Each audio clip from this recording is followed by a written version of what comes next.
Cardiovascular disease is #1 killer disease in the world, whether this country is a developed or underdeveloped or poor country.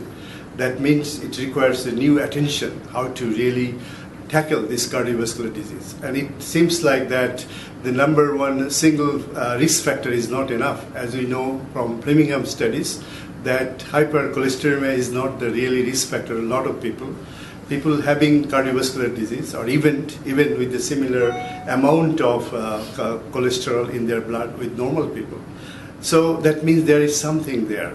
And we now know that the development of the disease is a lifelong process like cardiovascular disease, and it requires new kind of pre-diagnostic markers. And it seems like that before people develop this disease marker, there could be intervention possible at the very beginning, and this could be possible by nutritional way, and cardiovascular disease is one of them.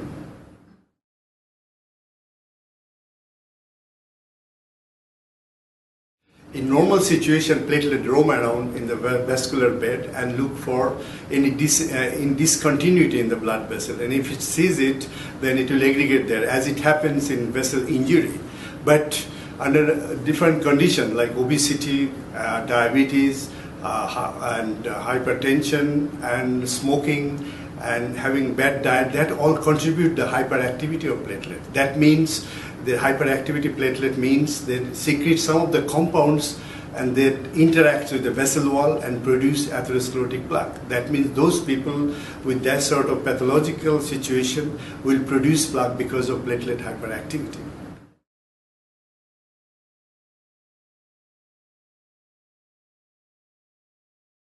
Aspirin is used as a gold standard to stop the platelet aggregation, but aspirin has a lot of side effects that actually destroy the lining of the intestine and can produce ulcer. And in addition to that, it cannot inhibit thrombin-induced platelet aggregation, which happens when there is a plaque breakdown.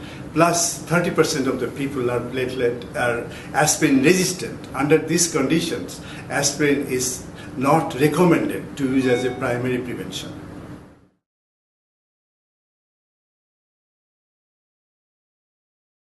Millions of people, those who are not having a cardiovascular disease, but they are developing plaque formation because of hyperactive platelets in a condition like diabetes, obesity, insulin resistance, smoking, people who smoke, and sedentary lifestyle. So we are looking something which is available in nature and having less side effect and reversible action.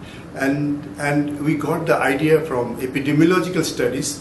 Those who are consuming fruits and vegetables, they have a much lower incidence of CVD. That means the fruits and vegetables must contain something which actually protecting cardiovascular system, probably by inhibiting platelet activation. So what we did actually, we got a lot of fruits and vegetables in the laboratory and made a juice out of it. And then we saw that only the tomato extract, which inhibit platelet aggregation almost 70 to 90%, compared with other fruits and vegetables. So that shows clearly some of the antiplatelet factors that present in tomato, which actually inhibit platelet aggregation. And later we found these compounds are present only in the yellow fluid around the seed in the tomato, not in the skin, which has mostly lycopene.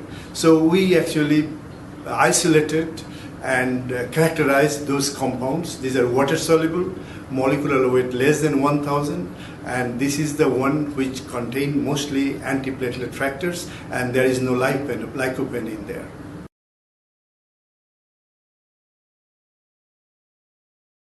European Food Standard Agency actually regulates the food claim of any food that is marketed in European Union.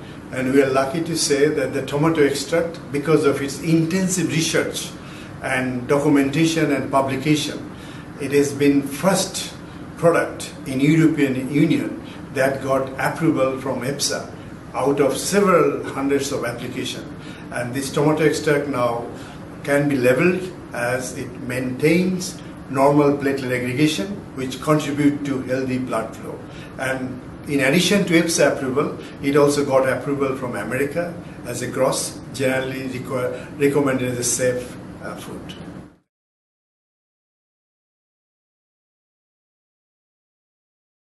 Nitric oxide is another important molecule. It protects our cardiovascular system and prevents cardiovascular disease because it actually has vasorelaxation properties, and also it inhibits platelet aggregation, and thus it increases the blood flow in every organ of the body, and so is important. So the important precursor from nitric oxide is L-arginine, which when it is taken as a supplementation can produce nitric oxide and does this work. So with the combination of tomato extract and L-arginine, that gives us a very good resonance in terms of protecting the cardiovascular system by preventing 3 limbs of the cardiovascular disease, that's the platelet activation or aggregation, by relaxation of the vessel wall, and by improving the blood flow.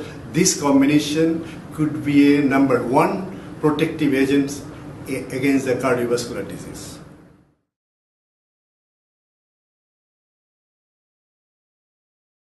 LivextraYang is a scientifically proven supplement which will prevent the occurrence of cardiovascular disease in later life if it is taken daily.